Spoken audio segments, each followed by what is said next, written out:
Everyone has heard the advice: save 3 to 6 months of expenses in an emergency fund. It is repeated in nearly every personal finance article, every Reddit thread, every well-meaning family conversation about money. But almost nobody actually calculates the number. They just pick 3, or they pick 6, and hope it is close enough. The 3 to 6 months rule is the most repeated piece of financial advice on the internet. It sounds simple. It sounds like a plan, but it raises a question nobody answers. 3 to 6 months of whose expenses? A 23-year-old renter with no dependents and a stable government job does not face the same risk as a 45-year-old single parent working on commission. The rule is a starting point. It is not a number. One number cannot fit every household because risk is not the same for everyone. A salaried government employee and a commissioned salesperson do not share the same income risk. One has a predictable paycheck.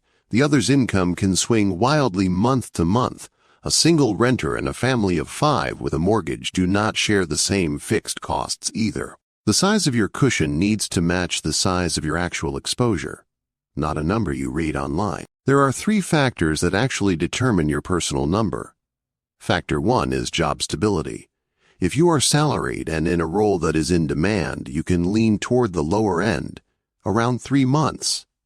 If your income comes from commission, contract work, or a single household income, lean toward 6 to 9 months instead. Factor 2 is dependence. Kids, aging parents you support, or being the sole income for your household all raise your target, because more people are relying on that cushion if something goes wrong. Factor 3 is fixed costs. Rent, minimum debt, payments, insurance, and utilities are what the fund actually needs to cover first. Not your entire lifestyle, just what keeps the lights on and the roof overhead. Here is the formula. Take your essential monthly expenses and multiply by your personal risk multiplier, somewhere between 3 and 9 based on the factors we just covered. That gives you your emergency fund target. Let's walk through an example. Say your essential monthly costs are $2,800, and you are a single income household, so you use a multiplier of 5.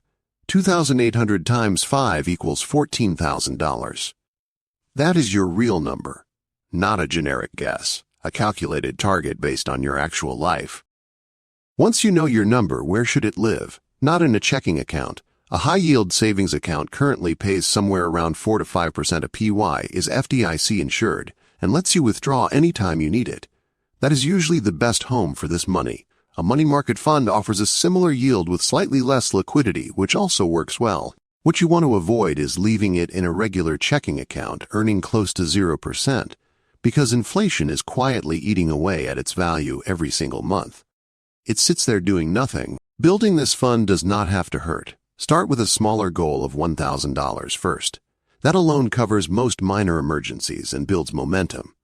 Then automate a fixed transfer on every payday, even if it is just $50 to start. Redirect windfalls toward the fund whenever they show up. Tax refunds, work bonuses, cash gifts. And every time your income increases, increase the automatic transfer along with it, before that extra money finds a new place to go. A few mistakes show up again and again, investing the fund in stocks, chasing a higher return. This defeats the purpose, because the money needs to be there and stable exactly when the market might be down.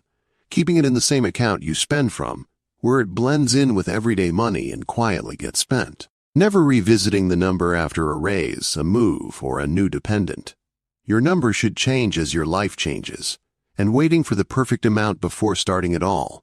Starting with $50 beats, waiting for a number that feels complete.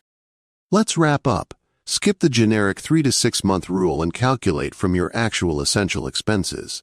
Multiply by 3 to 9 months based on your job stability and dependence. Keep the money liquid in a high-yield account, never invested in the market, and automate small, consistent transfers. Consistency beats waiting for a lump sum. This Wednesday, we are tackling one of the biggest retirement decisions you will ever make: Roth versus traditional IRA, and the tax choice that could cost you thousands of dollars if you get it wrong.